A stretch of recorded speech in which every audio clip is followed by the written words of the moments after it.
Bueno, los aqueos, el Covenón aqueo o Estado Federal aqueo,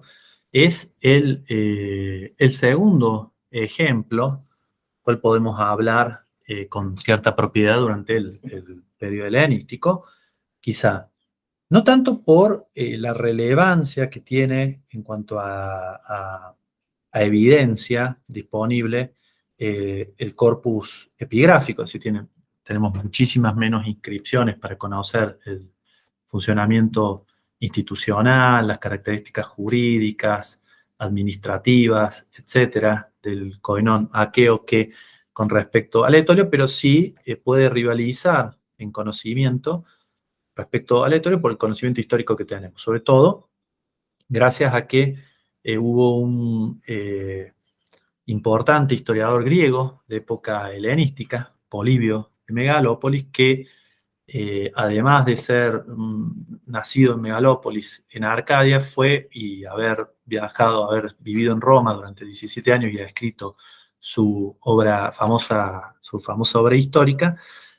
También fue un político relevante del Coinón aqueo, que llegó a ejercer la segunda magistratura en importancia, la de hiparco del Coinón aqueo, durante la Tercera Guerra, la fase final de la Tercera Guerra macedónica, ¿no? Entonces tenemos muchísima información gracias a él y gracias a una gran compulsa de fuentes literarias, como son Plutarco, Pausanias, Tito Livio, Apiano, etcétera, que en buena medida transpiran o transmiten elementos que originalmente debieron haber estado en Polibio. Y esto tiene sus ventajas, sobre todo en cuanto a cierto nivel de precisión e información que proveen, pero por otro lado también, obviamente, están tenidas por cierto sesgo ideológico y de perspectiva de Polibio, que está dispuesto a mostrarnos ciertas cosas como líder aqueo y a no mostrarnos otras, como vamos a ver algún ejemplo en breve. Acá les había escogido como imagen inicial para la clase un hemidracma, una moneda de plata del Coinón aqueo de comienzos del siglo II a.C., que es una acuñación federal, pero lleva a cabo en una ceca local, como era la práctica federal aquea, ¿no? Y que tiene símbolos e imágenes que se relacionan con el Coenón aqueo, fundamentalmente en el anverso del hemidracma está la efigie de Zeus Homarios, es decir, Zeus de la reunión, que es el dios tutelar del santuario de Egio en Acaya, que era el centro político del Coenón aqueo, por lo menos hasta la reforma que va a llevar a cabo Filopemen, líder aqueo en el 188 a.C. Hasta el 188 a.C. se reunían todas las sesiones federales plenarias, los sínodos, tenían lugar, se reunían en la ciudad de Egio. A partir del 188 a.C. va a pasar algo muy similar a lo que ocurría en el caso Etolio, que se acuerdan que habían incorporado un segundo tipo de sesión de asambleas primarias que eran las Panaitolicá y que se reunían fuera del territorio de la vieja Etolia. Bueno, en el caso de los aqueos lo que va a haber es una sede móvil y estos sínodos van a poder reunirse en distintas polis del Peloponeso, quebrando el monopolio que hasta ese momento tenía Egio y la vieja Acaya sobre eso. Y en el reverso de este hemidracma de plata corintio federal aqueo, tenemos, por supuesto, como en todas las monedas aqueas, el monograma Ajaión. Esta sería la alfa mayúscula atravesada por una J mayúscula que justamente constituye el etnicón federal de Ajaión, de los aqueos. Junto con eso, lo que ocurre generalmente en las monedas, las acuñaciones federales, que es dejar un lugar para un elemento que tenga que ver con la identidad cívica local, ¿no? La identidad de la polis en la cual está ubicada la ceca pero en este caso es Pegaso, ¿no? Que es un símbolo ya de las monedas corintias durante todo el periodo clásico. Bien, decía el coinón aqueo, similar al caso de lo que veíamos con los etolios, tiene su núcleo en una región bien concreta, que es la región de Acaya, que está en inglés, o en latín en realidad es el inglés respeta, digamos, en muchos casos la palabra latina. Acaya, en el norte del Peloponeso, que está marcada en este círculo amarillo, es el lugar donde inicialmente va a empezar el Koinon, y dentro de esa gran región de Acaya va a iniciar por 4 ciudades, fundamentalmente, que son Patras, Dime, Faras y Tritea, que justamente son las ciudades que se encuentran en la parte más occidental de Acaya.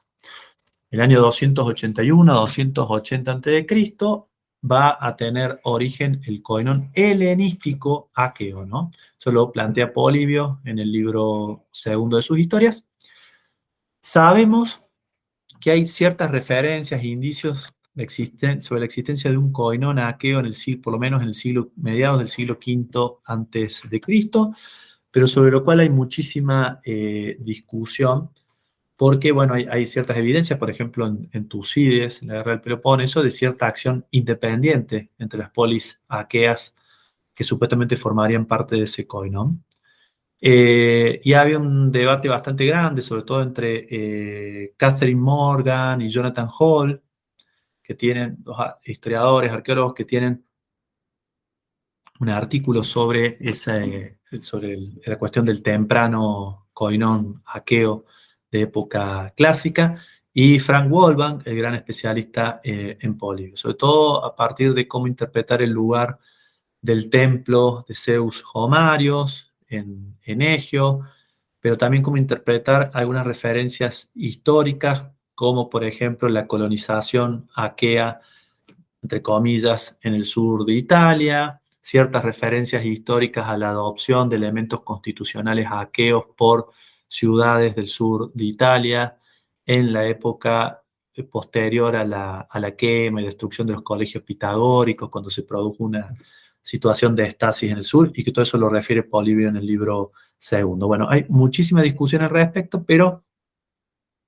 en términos históricos helenísticos a nosotros nos interesa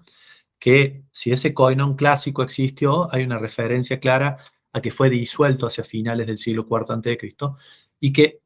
si renació o fue algo nuevo lo que se formó, sabemos que hay un inicio, un reinicio o inicio en torno al 281-280 a.C., con la unión de estas 10 pequeñas poleis eaquias. Y posteriormente, entre el 251 y el 191 a.C., es que se da la gran expansión aquea por el Peloponeso. Va a llevar a integrar políticamente todos los territorios del Peloponeso. Fundamentalmente una de las últimas incorporaciones, que hay bastante discusión al respecto. Hay discusión de si fue Esparta, si fue Mesene, ¿no? Lo que vendría a ser el sector sur del Peloponeso, que va a ser incorporado al comienzo del siglo II a.C., con cierto espaldarazo político por parte de los romanos, digamos. Eso ocurre, la incorporación de Esparta ocurre en el 192 a.C., aunque ahora Jean-Georges Texier ha planteado en un artículo del año 2014 en la revista francesa Dialogue d'Histoire Ancienne, ha planteado que en realidad la incorporación no fue, la incorporación plena al coinón no fue en el 192 a.C., sino en el 188 a.C., y la incorporación de Mesene en el 191 a.C., cuál fue la última de las incorporaciones. Y esto debe haber tenido algún tipo de importancia política para los líderes federales, digamos, ser quien fuera recordado por la historia como el que había unificado la península del Peloponeso bajo la misma autoridad política, porque tenemos testimonios encontrados. Por ejemplo, Pausanias que recorre el Peloponeso en el siglo II después de Cristo, más o menos por la época de Marco Aurelio, un poquito antes, menciona que se topó con una inscripción en Megalópolis en honor a Diófanes, que Diófanes era un general, un estratego aqueo rival político de Filopemen, donde se lo honraba por haber hecho a todo el Peloponeso aqueo, es decir, haber unificado el Peloponeso. Diófanes es el que había incorporado Mesene al Koinon. Y por otro lado, Polibio en su obra va a reconocer a Filopemen como el unificador del Peloponeso, justamente por la incorporación de Mesene, bueno, de Esparta a la confederación. Bueno, hay mucha discusión al respecto. Pero bueno, lo cierto es que hacia el 191 o 188 a.C., los aqueos habrían llegado a unificar el Peloponeso, sobre todo con la ayuda de los romanos, con quienes estaban aliados desde el 198 a.C. Yo les mencioné en la clase previa, la sección previa de clase sobre los etolios,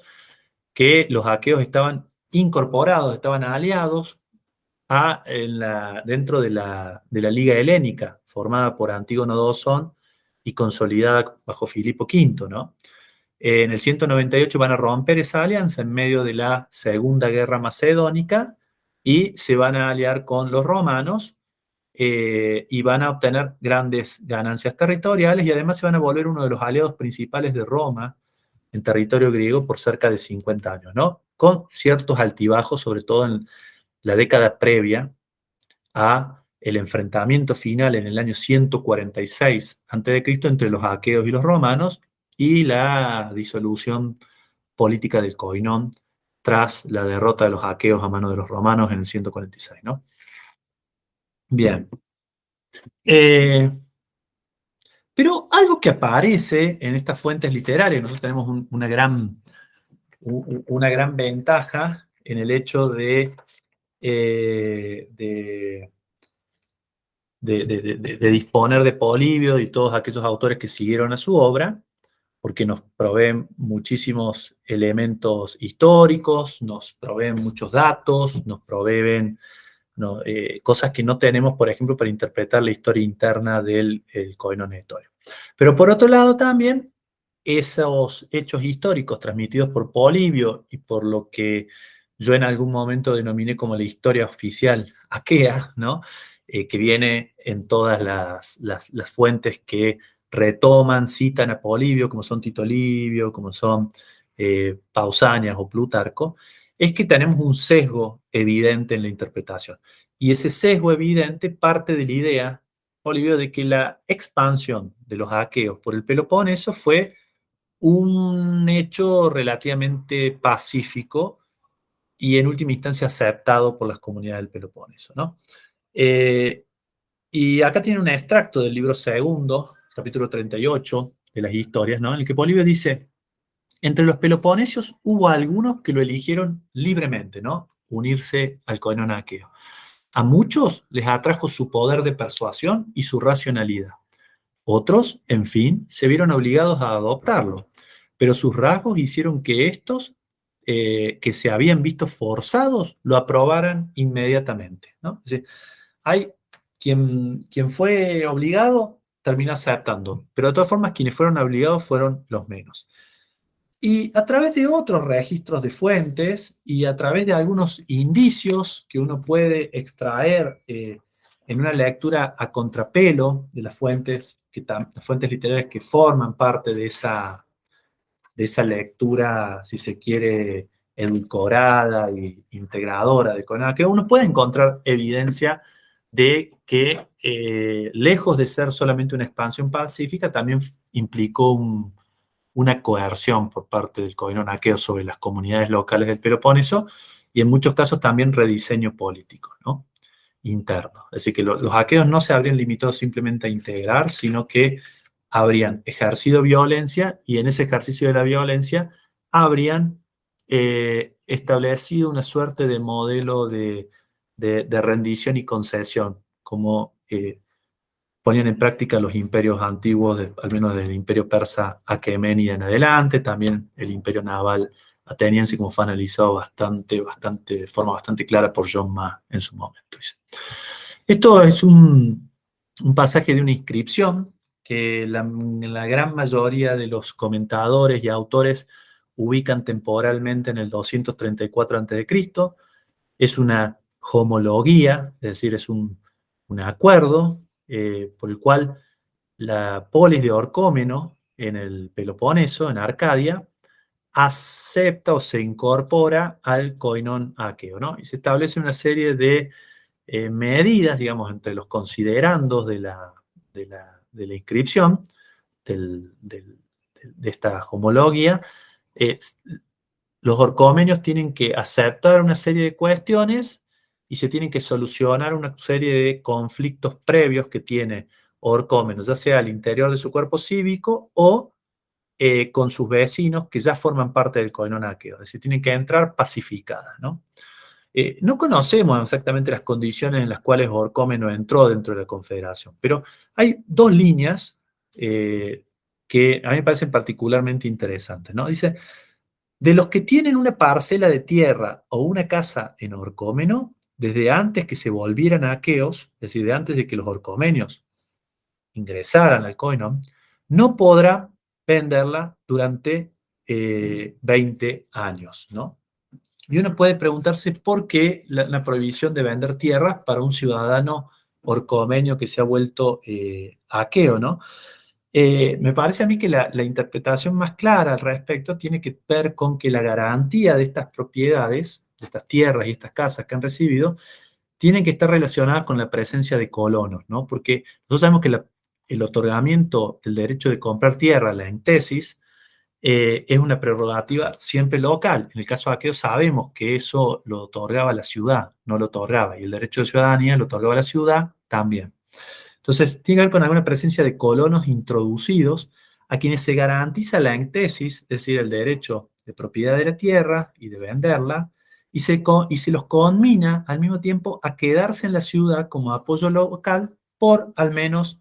20 años, ¿no? Entonces, puede haber algún interés por parte de los aqueos en fijar a este núcleo de población de colonos en la ciudad para asegurar el control de la misma. Y Orcómeno sabemos que se separó de la Confederación Aquea poco después, porque después pasó a formar parte del el Koinón Etolio y finalmente terminó en manos de Cleómenes III para, en última instancia, al final de la guerra cleoménica, quedar bajo control macedónico. Bien, así que no era seguro el control que los aqueos tenían y la integración que los aqueos habían hecho de la ciudad de Orcómeno, y eso vuelve justificable este interés por instalar núcleos de poblaciones aqueas dentro de una comunidad que se estaba integrando para crear un núcleo político que fuera absolutamente leal a los aqueos, ya que dependería su estatus jurídico y sus derechos de la tierra del buen éxito o no del koinón aqueo. Pero mucho más explícito es lo que ocurre en Mantinea en el año 227 a.C. También, en medio de la guerra entre Cleómenes de Esparta y la Confederación Aquea, Arato de Sición logró capturar momentáneamente por un año, un poquito menos de un año, a la ciudad de Mantinea, entre el 227 y el 226. Mantinea también en Arcadia, en la zona sur. Y nos comenta lo siguiente, Plutarco, ¿no? Dice que sin que nadie se lo esperase ni pudiera imaginarse lo que iba a pasar, Arato cayó de improviso sobre los mantineos, que eran aliados de Cleómenes, y tras capturar la ciudad puso una guarnición y concedió la ciudadanía a los métecos, ¿no? Hay otro pasaje de Polibio que también añade y complejiza un poco esta cuestión porque nos explica cómo estaba compuesta la guarnición, pero a mí me parece ya suficientemente enfático y como para cerrar con esta cuestión de los límites de la imagen edulcorada de expansión pacífica e integración igualitaria por parte de los aqueos desde fines del siglo III hasta comienzos del siglo II, ver que también la incorporación violenta de una polis dentro del koinón podía implicar, por un lado, la coerción fuerte, es decir, la colocación de una guarnición militar, pero por otro lado también un rediseño de la política local, de la ciudadanía local, mediante el otorgamiento de la ciudadanía a grupos locales como metecos, que estaban excluidos del cuerpo cívico hasta ese momento y que como una forma de mostrar un gesto político y cooptarlos, se los hace ciudadanos, pero en flagrante ruptura con el monopolio que debía tener la polis en la concesión de la ciudadanía. Porque tenemos varios casos epigráficos que muestran que en el periodo helenístico, en el Koinon Aqueo, el otorgamiento de la ciudadanía local era una prerrogativa de la polis. Tenemos las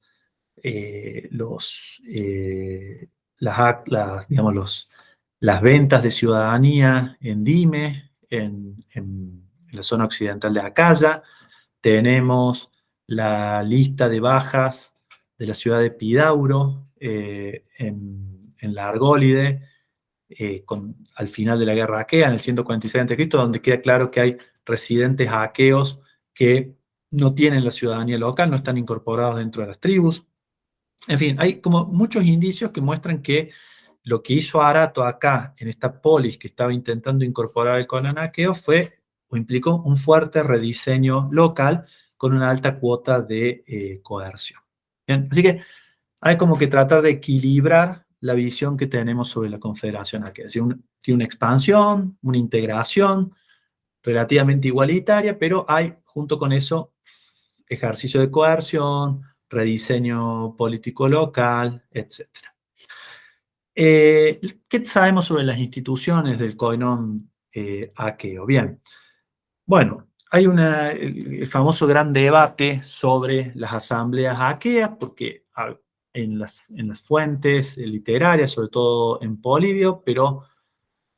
a partir del descubrimiento y publicación de una inscripción de Oropo, en la cual se hace un decreto honorífico para Hierón de Egira, un aqueo, entre 155 y 149 a.C., por haberlos ayudado en la cuestión de lograr el apoyo de los aqueos en contra de Atenas, que hasta ese momento Oropo estaba subordinada a Atenas, pero el trato y la relación no eran muy buenas. Finalmente los aqueos intervienen para ayudar a Oropo, y bueno, eso lo tenemos contado de forma parcial y bastante anecdótico en la obra de Pausanias, en el libro séptimo. Se perdió el relato de Polibio al respecto, pero esta inscripción de Egira, por lo que nos interesa en este momento, menciona la palabra síncletos, ¿no? Que hasta ese momento se pensaba que Polibio hablara de asambleas síncletos y asambleas sínodos, tenía que ver, y esa era la tesis en algún punto de André Aimard, un historiador francés de la primera mitad del siglo XX, que publicó dos libros importantes sobre la Confederación aquea en 1938, pero que me refiero concreto son les Assemblées de la Confédération Achéenne, es decir, las asambleas de la Confederación aquea, en la cual él sostenía que esas dos asambleas aqueas, síncletos y sínodos, serían en realidad asambleas primarias, ¿no? Es decir, en la cual participaban los ciudadanos directamente y votaban a mano alzada. Posteriormente vino toda una reevaluación del tema con la obra sobre todo de Jacob Larsen sobre los estados federales griegos. Fue ya el gran defensor de la necesidad de algún tipo de régimen representativo dentro de estas asambleas aqueas, es decir, que no podía manejarse ni administrarse ni gobernarse un estado tan extendido territorialmente como el Koinon aqueo con asambleas primarias, ¿no? Porque había grandes distancias que recorrer, el nivel de participación hubiera sido muy bajo, además esa participación habría sido muy sesgada, solamente los hombres más ricos y ociosos habrían podido ir de una ciudad a la otra a votar en las distintas partes del año. Hoy por hoy se ha llegado como a cierto consenso, aunque es cierto que hay varios pasajes de las historias de Polibio que parecen contradictorios entre sí y va a haber que esperar alguna evidencia que termine de zanjar del todo la cuestión. Termina de entender que la asamblea síncletos era una especie de asamblea extraordinaria, convocada ad hoc para un asunto puntual, fundamentalmente relacionado con la guerra, una alianza, una declaración de guerra, un tratado de paz, etcétera, ¿no? En el cual se necesitaba que un sector relativamente amplio de la ciudadanía aquea participara y votara, ¿no? Y por otro lado, las sínodos, que eso ya es una tesis de Adalberto Giovannini, que me parece que la termina de popularizar Denis Kneffler a partir de sus clases del Collège de France, que más que la asamblea aquea en sí sería una sesión plenaria del Estado Federal aqueo, ¿no? De que participarían no solo una asamblea convocada 4 veces al año, en un primer momento en la ciudad de Egeo y a partir del 188 a.C. en cualquier ciudad del Coinón aqueo, pero junto con la asamblea se reuniría la bule y se reuniría el consejo de magistrados, la sinarquía, ¿no? Eh, Se reunirían 4 veces al año y serían encargados de los asuntos regulares de funcionamiento. Por otro lado, junto con eso estaba el consejo, ¿no? Que participaría dentro de la sínodos, que hasta hace un tiempo se dudaba de su existencia hasta que se encontró una inscripción en Coronea, que fue editada en 1954, donde justamente estaba nombrada la palabra bulé, porque en Polibio no aparecía bulé como el nombre de esta institución. Y con eso junto con eso estaban los magistrados, nombrados por un año, eh, individuales. En un principio eran colegiados, había 2 estrategos hasta el año 255 a.C., a partir de ese año se nombra uno solo, posiblemente lo que han sostenido varios autores, entre ellos Atanasios Rizakis o Peter Funke, es que puede haber habido algún tipo de imitación por parte de los aqueos de las instituciones etolias, ¿no? Y como los etolios tenían un solo estratego, por cuestiones operativas probablemente se llegó en algún momento a la conclusión de que era preferible tener un solo estratego como autoridad principal. Junto con ello un gramateus, un secretario, un hiparco, un navarco, que aparece mencionado en algún momento a cargo de la flota aquea, la flota de guerra aquea, que nunca fue muy importante. Creo que la flotilla más grande movilizada por los aqueos fue de 10 naves de línea, pero que, por ejemplo, en la homologuía, en el acuerdo que mencionamos hace un momento, por el cual la polis de Orcómeno en Arcadia ingresa al Coinón aqueo en el 234, aparece como una de las instituciones, una de las magistraturas ante las cuales tienen que jurar ante una serie de dioses tutelares de la federación, respetar el acuerdo de integración de Orcómeno. Y finalmente 10 demiurgos que habrían sido los encargados de mediar entre lo local y lo federal. Por ahí hay alguna discusión sobre si tenían algún tipo de papel o no en probuléutico, es decir, aprobar ciertas cuestiones para recién proponerlas a la asamblea, sobre todo a partir de un pasaje en el año 198 a.C. de Tito Livio, por el cual se va a decidir finalmente romper la alianza con Filipo V y hay que dar paso, digamos, para que vote la asamblea. Y en un primer momento hay un empate entre los demiurgos,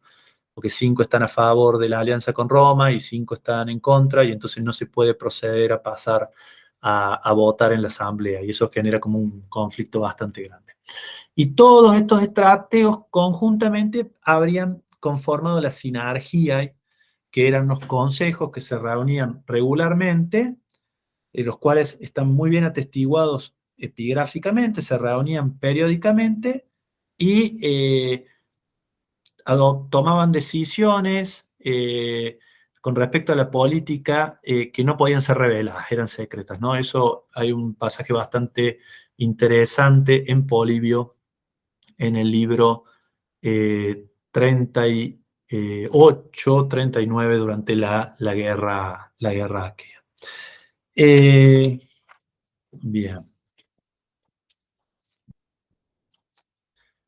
Un tema importante porque el koinon aqueo es un koinon formado por poleis, ¿no? O sea, la península del Peloponeso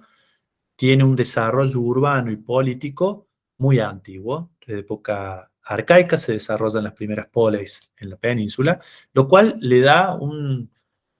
cariz muy distinto al del koinon etolio, es decir, los principales actores políticos son las poleis, ¿no? Y en ese sentido se puede señalar que las poleis siguen teniendo,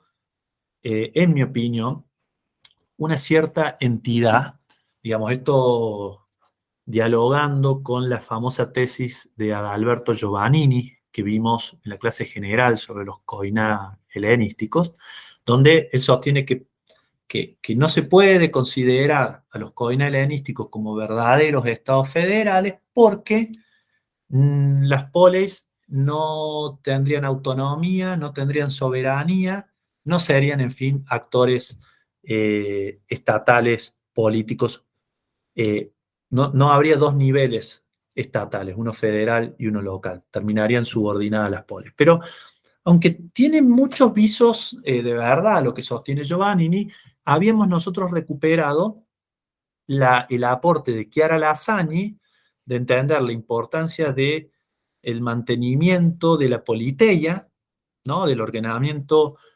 político constitucional y la ciudadanía local como prerrogativa de la polis, para entender que la polis sigue siendo un ente, un actor funcionando, que por otro lado, recuperando también el modelo de las dependent police, si las polis dependientes de Mogens Hansen, podríamos entender que la autonomía como factor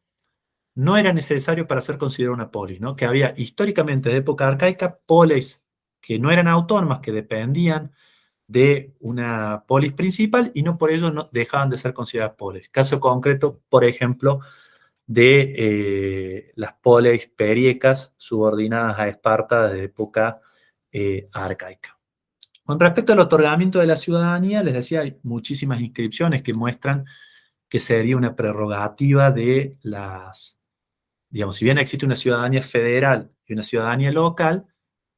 para poder ejercer activamente los derechos políticos había que tener una ciudadanía local. Y quienes otorgaban la ciudadanía local siguen siendo las polis. Por ejemplo, eso aparecería en dos inscripciones de Dime, una por la venta de la ciudadanía y otra por el otorgamiento local de la ciudadanía a mercenarios o extranjeros que habían participado en la defensa del territorio, posiblemente a fines del siglo III a.C., en la lucha contra etolios y elitanos, o Hermíone, que otorga la ciudadanía a soldados cretenses a finales del siglo III a.C. Pero también una inscripción sobre la que vamos a volver en un ratito, que es la inscripción por la cual el Atea, que es una ciudad en la Fócide, le agradece a Estínfalo en Arcadia, que era Estínfalo era una polis arcadia que pertenecía al koinon aqueo, por haberlos hecho ciudadanos y haberlos ayudado en un momento en el cual estaban exiliados de su territorio, porque la ciudad había caído en poder de los etolios y recién cuando los etolios entraron en guerra con los romanos, habían logrado que los aqueos intercedieran y Manio Acilio Glabrión les permitiera volver, ¿no? Pero en el interín, los estinfalios, que eran una polis que pertenecía al coinón aqueo, habían recibido a los elateos y los habían hecho ciudadanos locales, sin mediación aparente del coinón aqueo para hacer eso. Otro elemento en el cual me parece que se observa que la polis no está desnaturalizada dentro del coinón, sino que sigue teniendo cierta entidad política, que es un poco lo que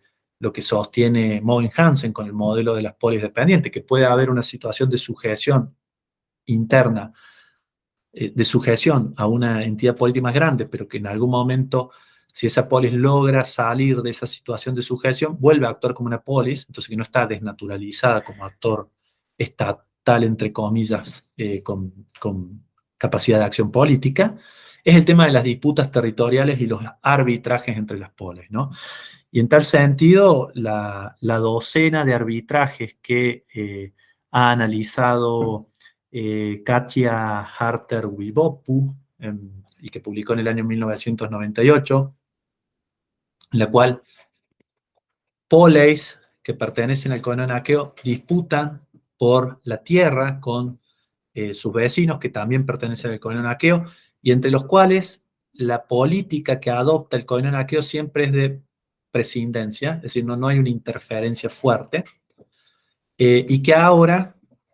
en el año 2004, en el año 2004,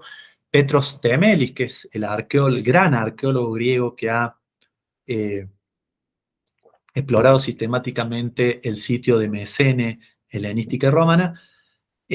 publicó una primera edición, una primera traducción de una inscripción monumental mesenia de 191 líneas, que recoge una disputa territorial entre Mesene y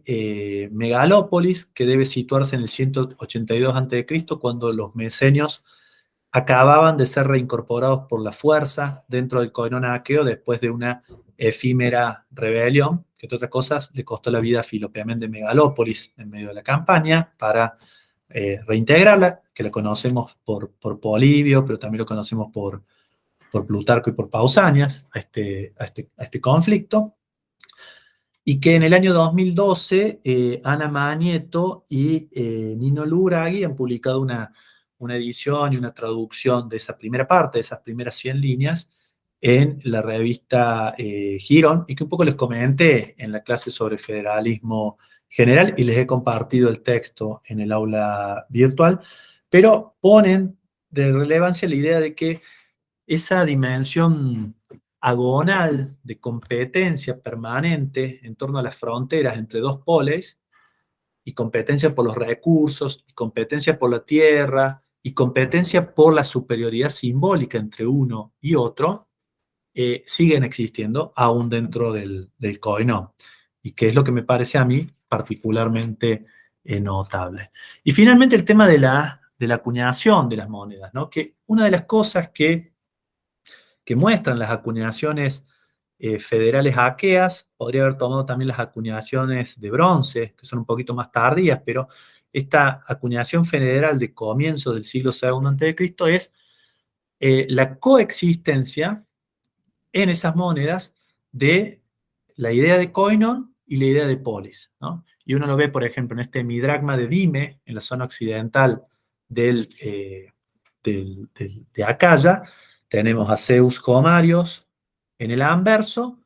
y en el reverso tenemos el nombre de Dime abreviado, del etnicón. Ahí tenemos una delta y una y acá arriba, y debajo un pez que refiere justamente a la realidad local de Acaya, la importancia de la pesca. Esa estaba presente en monedas clásicas. Y un hemidragma de Egira, ya en la zona más montañosa del Peloponeso, con, de vuelta, Zeus Homarios, el dios tutelar federal, en el anverso, y en el reverso, un símbolo, por supuesto, en los dos está el monograma de Ajaion, ¿no? La alfa, y atravesada la Ji, Ajaion. De vuelta acá abajo el monograma federal, y una cabra, también como un símbolo local de la ciudad de Égira, ¿no? Lo que le termina dando cierta entidad también a la polis. Y las acuñaciones de moneda por parte de los aqueos fueron muy importantes, ¿no? En el caso de la acuñación de plata, sabemos que no empieza antes del siglo II a.C., ¿no? Como ya mostró Margaret Thompson en 1968, a partir del tesoro de Agrinion en la parte occidental de Etolia, en el cual aparecían representadas 21 ciudades, ¿no? Benner dice que ya hay identificadas 23, pero es cuestión de discusión. Y esas ciudades habrían acuñado a comienzos del siglo II a.C. moneda de plata, sobre todo en midragmas, en 19 secas locales aqueas, ¿no? Ya en ese momento había unas 70 ciudades, más de 70 ciudades dentro del coinón. Pero en la década entre el 175 y el 168 a.C., la tesis de Jennifer Warren, que es la que ha hecho el estudio sobre las monedas de bronce de la Confederación Aquea, que fue la emisión de monedas de bronce fue el evento de acuñación masivo individual más grande de la historia griega, ¿no? En el cual llegaron a intervenir 45 o quizá 46 secas locales que acuñaron moneda federal de bronce. Es una acuñación más extensa por la cantidad de autoridades implicadas y es la más amplia del mundo. Fíjense que se habla de 45 o 46 secas locales que acuñan la moneda federal, y en la época, en vida de Alejandro Magno y sus acuñaciones, solo tuvo 26 secas, ¿no? Y además, todo eso ocurrió en un solo evento de acuñación. Y eso se ha llegado a decir que es como una especie de intento de expresión del ideal federal colectivo en un momento en el que los aqueos estaban siendo eh, puestos en cuestión por los romanos, sobre todo por su acción quizá no tan decididamente proactiva para apoyar la causa romana durante la Tercera Guerra Macedónica, ¿no? Acá vemos un mapa, que esto es del libro de Warren, ¿no? Del año 2007, digamos, con cursiva están las ciudades que no acuñaron, que raramente no acuñaron monedas, pero todo el resto, las que no están en cursiva, son todas las ciudades que acuñaron moneda de plata aquea en ese evento federal común entre el 170 y 168 a.C., y que, como le dije, es el más importante en la historia del mundo griego. Bien, va a haber dos cositas finalmente, pero con respecto, digamos, a la relación entre los niveles federal y local en el Koinon aqueo, hay un problema que hay que discutir, que es el de la representación o proporcionalidad, ¿no? Ha habido una discusión grande sobre cómo estaban representadas las poleis y mediante qué método se los hacía formar parte de los órganos colegiados permanentes, ¿no? Hubo un gran debate en el siglo XIX, comienzo del siglo XX, hasta la obra de André Aimar y sobre todo la respuesta de Jacob Larsen sobre si los antiguos habían conocido la representación permanente. Larsen termina de mostrar que ya en época clásica el koinon beocio, recuerdan que les habíamos dicho que es uno de los casos más conocidos en el comienzo del siglo IV antes de Cristo, gracias a las helénicas de Oxirrinco, ¿no? Pasaje de una obra de un autor desconocido que se conserva gracias a un papiro encontrado en Egipto, en el cual buena parte del mismo describe las instituciones federales beocias. Se sabe que existía ya una posibilidad de representar permanentemente a las polis que formaban parte dentro de órganos colegiados. Y de este debate se va a desprender el de la proporcionalidad, ¿no? O sea, ¿había proporcionalidad o igualdad en la representación? Es decir, las polis que formaban parte del koinon aqueo, ¿eran representadas de forma igualitaria o eran representadas de acuerdo con su tamaño demográfico o de acuerdo con su aporte fiscal o militar al koinon, ¿no? Ya antes de tener evidencia concreta se utilizaba el ejemplo del koinon licio, como estaba descrito en la obra de Estrabón, para decir que tenía que haber habido algún grado de proporcionalidad, ¿no? En efecto, Estrabón mostraba cómo las distintas ciudades licias enviaban ya sea 3, 2 o un representante de acuerdo con su tamaño. Y cuando se encuentra una primera lista de nomógrafos, que se encuentra en la ciudad de Epidauro, nomógrafos aqueos, que fue inicialmente ubicada entre el 229 y 228 a.C., pero que Fritz Schnitzer la va a reubicar temporalmente entre el 210 y 207 a.C., o sea, finales del siglo III a.C., aparecen representadas 18 ciudades, ¿no? Y este colegio de nomógrafos, que era una especie de cuerpo relacionado con la escritura, al pasar por escrito y redactar leyes, en este caso concreto, esta lista de nomógrafo y de Epidauro está relacionado con alguna ley vinculada al santuario de Higia, es decir, la diosa de la salud, ¿no? Justamente en el santuario de Asclepio en Epidauro. Y en estas, algunas ciudades en esta lista de nomógrafos tienen tres representantes, como son Argos y Megalópolis. Otras tienen dos representantes, Sición, Egio y Dime. Y algunas tienen un solo nomógrafo, Epidauro, Hermione, Cleonas, Fliunte, Feneo, Pelene, Bura, Patras, Faras, Tritea, Lysos y Asqueion. Y es muy posible que estas ciudades pequeñas en realidad fueran más y que tuvieran que rotar. Es decir, que una vez fueran representadas unas y otras que no están representadas en esta lista fueran representadas en otro momento. ¿Bien? Hace poco tiempo, a finales del siglo XX, apareció una nueva lista de nomógrafos de Egio, esta vez en la ciudad de Egio, posible lista de nomógrafos de comienzos del siglo II a.C., o sea que es posterior y coincide con el momento de máxima expansión del coinón aqueo. La anterior era de finales del siglo III y esta es de comienzo del siglo II. Acuérdense que hacia el 191 a.C. los aqueos habían logrado ya llegar a controlar todo el Peloponeso. Y en esta nueva lista, que no está completa, hay 16 ciudades y aparecen 21 representantes, pero se supone que el total de nomógrafos, porque la lista aparece cortada a la mitad, debió ser de entre 40 y 45. Y de nuevo vuelve a aparecer esta proporcionalidad. Poles grandes con 3 representantes, medianas con 2 y pequeñas con 1, ¿no? Como conclusión, entonces, el Koinon aparece como una estructura que tiene proporcionalidad, que da mayor representación a las polis más grandes y menor a las pequeñas. Por otro lado, que la extensión territorial con el tiempo va cambiando y ampliando la composición del cuerpo. En este caso concreto, de un colegio específico que es el de los nomógrafos, que tenemos que hacer la salvedad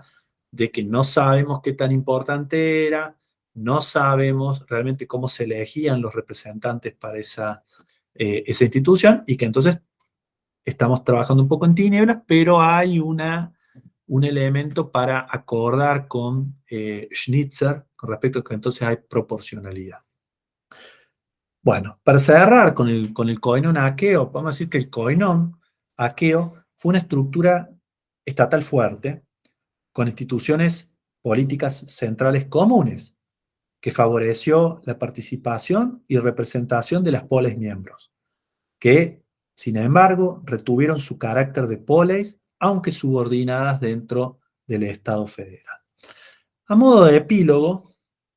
me gustaría traer a colación, y sobre todo un epílogo más de corte historiográfico, me gustaría traer a colación la distinta manera en la cual podemos leer una inscripción antigua y cómo fue leída justamente en los últimos años por dos autores diferentes. Vuelvo de nuevo con el decreto de la Atea en honor a Estínfalo, que de vuelta les vuelvo a explicar. El Atea había sido capturada posiblemente durante la Segunda Guerra Macedónica, había quedado en poder de los etolios, la población de la Atea había sido exiliada y había buscado refugio en Estínfalo, en una polis arcadia que pertenecía al coinón aqueo, que los habían recibido como ciudadanos, los habían instalado, les habían provisto tierra, y en el año posiblemente 189 a.C., cuando los romanos derrotan a los etolios, los elateos le piden a los estinfalios que envíen una embajada a los aqueos, para que los aqueos por su intermedio envíen una embajada. Acuérdense que las relaciones internacionales estaban en manos del coinón, una polis no podía mandar autónomamente una embajada al comandante romano para pedirle la posibilidad de que los elateos pudieran volverse a reintegrar. Pero esa inscripción, además de contarnos de esto, nos cuenta que cuando les permiten volver a los elateos, los romanos les permiten volver, los elateos que hasta ese momento habían vivido en Estínfalo se quieren llevar el excedente de grano de lo que habían cosechado, pero en ese momento había una prohibición de exportar grano, dice la inscripción. Habiendo una prohibición sobre la exportación de grano entre los aqueos, como resultado del crítico estado de cosas y la escasez de grano, los estinfalios enviaron una embajada a los aqueos para que los elateos que se habían ido pudieran, como un favor, tomar su propio grano del territorio de los estinfalios. Nos reunimos y nos acomodamos, etc. Esta es una inscripción del 189, 186 a.C. aproximadamente. Y si la he leído, hay dos trabajos, me parecen notables, de los últimos años, que nos permiten repensar al koiná helenístico, y en este caso particularmente al koinón aqueo, y preguntarnos si tenemos que considerarlo solamente como estructuras defensivas o como estructuras estatales que promovían también otras formas de integración y cooperación regional, y que podían implicar también distribuir de forma desigual el peso de los desafíos, ¿no? En ese sentido, tenemos el texto de Emily McKill, que ha visto esta inscripción como una muestra de la cooperación, de la capacidad que tenía el Estado federal de proteger a las polis que formaban parte de la misma de una hambruna general que podía haber en ese momento, y que podía tomar medidas eficaces para evitar la exportación de grano y por ende la subida estacional de los precios del mismo. Y por otro lado, este año se ha publicado un artículo en la revista Historia de Ruben Post, quien, a través de un cruce con otras fuentes literarias, epigráficas, contemporáneas y sobre todo estudios paleoclimáticos, ubica esta decisión aquea vigente en el año 189 a.C. con una situación crítica internacional en ese momento, ¿no? La guerra entre los romanos contra los etolios y contra Antíoco III, el rey de Seleucia, había generado una fuerte carestía de grano en toda la zona del Egeo. Al mismo tiempo, había cerrado las fuentes de acceso de grano habituales para los aqueos, sobre todo la zona del Mar Negro y la zona de Egipto, incluso alguna importación de grano esporádica de la zona de Sicilia. Junto con eso, y a partir de los estudios paleoclimáticos, Ruben Post ha mostrado que la hambruna, el mal clima que pudo haber habido en el Peloponeso en ese momento, no golpeaba de la misma manera a toda la península. Había áreas en las cuales la humedad y el buen clima habían sido permanentes durante la última década, lo cual hacía prever que las cosechas habían sido realmente muy buenas, mientras que había otras áreas que solían ser golpeadas de forma más dura. Da la casualidad que hay zonas de Arcadia cercanas a Estínfalo que eran mucho más húmedas y con acceso sobre todo a aguas existentes bajo tierra, napas de agua bajo tierras que podían ser utilizadas para riego y que podían permitir a las poblaciones, incluso bajo condiciones climáticas adversas de bajas lluvias, por ejemplo, obtener muy buenas cosechas. Pero sobre todo regiones del Peloponeso que quedaban hacia la zona occidental, la llanura del Esteníclaro, por ejemplo, en Mesene, o la zona sur del Peloponeso, el valle de la Eurotas, donde estaba Esparta, no habrían sido afectadas por esta situación climática que podía generar malas cosechas, ¿no? Al mismo tiempo, estas regiones, Esparta, pero sobre todo Mesene, estaban muy vinculadas comercialmente con la zona del Mar Jonio y podían tener interés en exportar el grano hacia un lugar donde recibieran mejores precios por el mismo, ¿no? Entonces, dice Ruben Post, había malas cosechas en algunas áreas e imposibilidad de acceder a mercados externos tradicionales, con suba de precios estacional. No todas las ciudades aqueas están en mala situación, ¿no? El caso de Mesene, Esparta y Estínfalo sería excepcional. El Koinón impuso entonces en esas condiciones una desigual distribución de los costos asociados con la adaptación a los shocks mayores externos que se producían en ese momento. ¿Bien? Podemos verlo como cooperación, podemos verlo como coerción que permite